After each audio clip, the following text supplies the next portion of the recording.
آقا کریم علیہ السلام نے ارشاد فرمایا ادبوا اولادکم ثلاث خصال، اپنی اولاد کو 3 چیزیں سکھاؤ۔ کون کون سی؟ حب نبیکم، ایک اپنے نبی کا پیار سکھاؤ۔ یہ وہ تحفہ ہے جو تم اپنی اولاد کو دے سکتے ہو۔ اب اپنی اولاد کے سینے میں حضور کا پیار کیسے ڈالو گے؟ اپنے گھروں میں حضور کے ذکر کی مجلسیں منعقد کرو، محافل میلاد کا انعقاد کرو، کھانا کھانے بیٹھو، کم از کم پیر کے دن کھانا کھانے سے قبل درود کی مجلس سجا لو اور آقا کریم پر درود پڑھو اور اس کے بعد کھانا کھلاؤ۔ بچوں کے دل میں صاحب درود سے پیار پیدا ہو جائے گا۔ تو یہ والدین کی کوشش اور ذمہ داری ہے کہ وہ اپنے اولاد کے دل میں حضور کا پیار بٹھائے۔ وحب اہل بیت ہی، اور حضور علیہ السلام کے اہل بیت کا پیار بچوں کے سینے میں ڈالا جائے، یہ سکھایا جائے۔ اولاد کا حق ہے والدین کے ذمہ۔ تو وہ کس طرح ہوگا کہ اہل بیت رسول کے مناقب بیان کیے جائیں، ان کے فضائل بیان کیے جائیں۔ کتب صحاح میں اور جتنی بھی احادیث کی کتب موجود ہیں ان میں جہاں باقی چیزیں، مسائل، شریعت کے معاملات، حلال و حرام بیان کیے گئے ہیں، وہاں اہل بیت، صحابہ رضوان اللہ علیہم اجمعین اور اچھے لوگوں کے فضائل، انبیاء کے فضائل بیان کیے گئے ہیں۔ اور کسی چیز کا تذکرہ محبت سے ہو تو بندے کا اس کی سمت میلان ہو جاتا ہے۔ تیسرا حق، اس کو قرآن کی تلاوت کرنا سکھاؤ۔ چھین لو ان کے ہاتھوں سے ناول، چھین لو ان کے ہاتھوں سے گانوں اور فلموں کی سیڑیاں، ان کے ہاتھوں میں اللہ کا قرآن دے دو، مصطفیٰ کی حدیث دے دو، اسلامی تاریخ دو، حضور کی سیرت کی کتابیں ان کے ہاتھوں میں تھما دو۔ ان کی خلوتوں پہ، ان کی جلوتوں پہ غور کرو، ان کی دوستیوں پہ غور کرو کہ ان کی دوستیاں برے لوگوں کے ساتھ تو نہیں ہے، دین بیزار طبقے کے ساتھ ان کا بیٹھنا اٹھنا تو نہیں ہے جو دین سے انہیں دور کر دیں گے، کیونکہ المرء علی دین خلیلہ فلینظر احدکم من یخالل، فرمایا ہر شخص اپنے دوست کے دین پہ ہوتا ہے۔ ہر بندہ کسی سے دوستی لگانے سے قبل دیکھے کہ اس دوست کا دین کیا ہے۔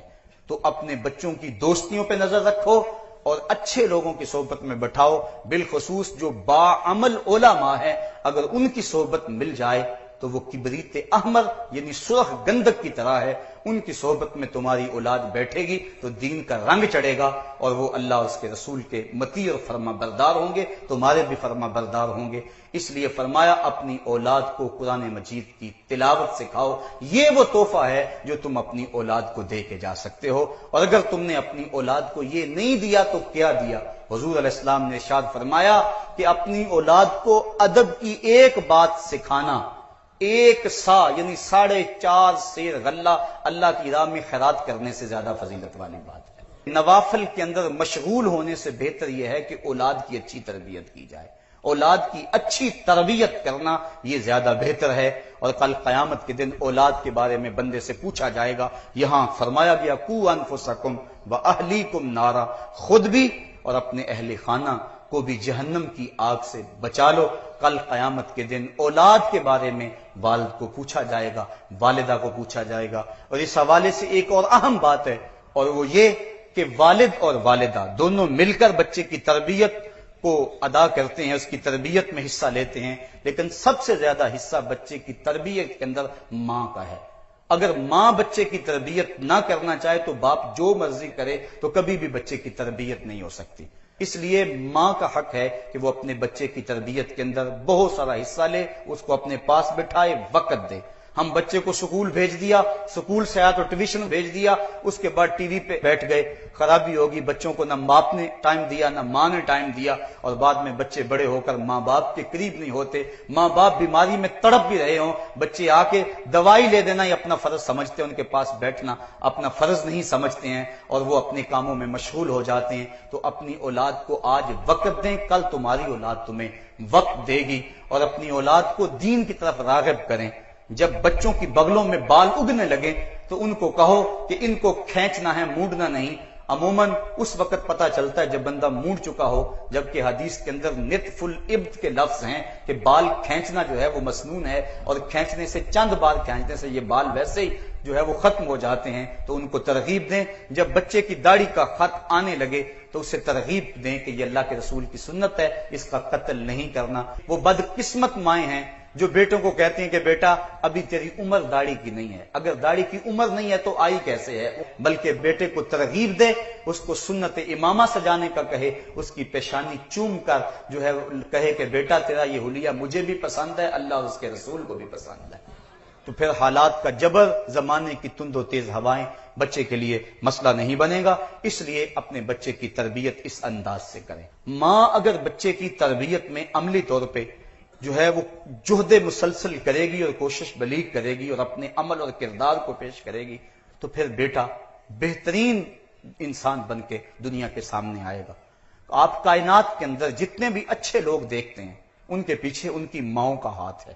اگر کربلا کے تپتے ہوئے ریگزار میں 22,000 کے لشکر جرار کے سامنے حسین ابن علی ڈٹا ہوا ہے تو یہ فاطمہ بنت محمد کے دودھ کی تاثیر ہے۔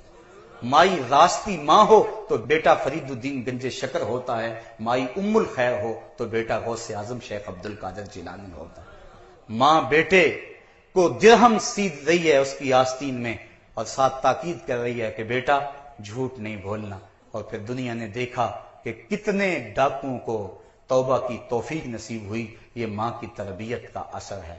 آج کی مائیں اپنے بیٹوں کو کیا کیا درس دے رہی ہیں اور کن راہوں کا مسافر بنا رہی ہیں۔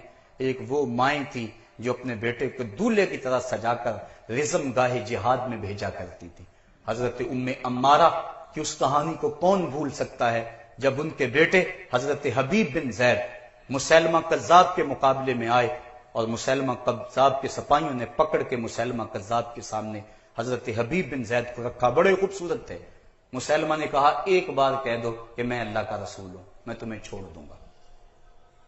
حضرت حبیب بن زید کہنے لگے جس زبان سے محمد رسول اللہ کہا ہے اس زبان سے مسیلمہ کذاب کو رسول کیسے کہہ سکتا ہوں۔ اس نے حضرت حبیب بن زید کا ایک ہاتھ کاٹ دیا، پھر کہا ایک بار کہہ دو میں تجھے اب بھی چھوڑ دیتا ہوں۔ کہا میں نے پہلے نہیں کہا مومن کی تو ایک زبان ہوتی ہے، جب میں نے کہا ہے محمد رسول اللہ تو پھر کیسے میں اب مسیلمہ کذاب کو رسول کہہ سکتا ہوں۔ اس نے دوسرا ہاتھ کاٹ دیا، پھر کہا اب بھی کہہ دو، کہا میں نے ایک بار نہیں کہا، اس نے پاؤں کاٹ دیا، پھر دوسرا پاؤں کاٹ دیا، پھر آنکھوں میں نیزے چبھوئے، ناک کاٹ دی، کان کاٹ دیے، جس طرح بکری کی کھال ادھیڑتے ہیں اس طرح کھال ادھیڑی۔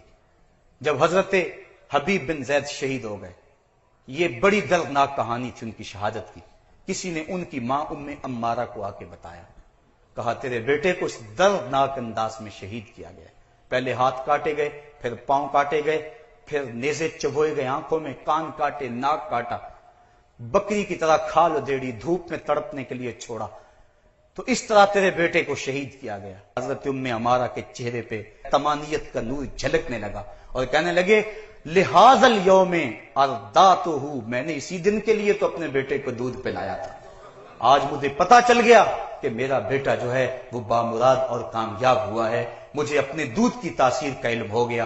یہ تھی وہ مائیں۔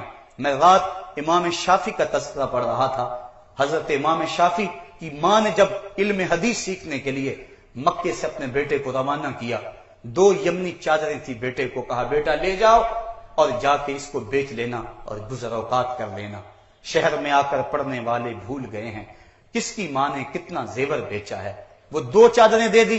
امام شافعی کہتے ہیں میں یہاں مدینہ شریف آ گیا، علم حدیث حاصل کرتا رہا، علم کا نور میرے سینے میں اترتا رہا، امام مالک کی صحبتوں میں وقت گزرا، جب کئی سال بیت گئے اور علوم دینیہ کی تکمیل ہوئی، واپس شوق ہوا کہ میں مکہ المکرمہ جاؤں اور اپنی بوڑھی ماں کو جا کے ملوں جو میری راہیں تک رہی ہے، جس کی آنکھیں میری راہوں میں بچھی ہوئی ہیں۔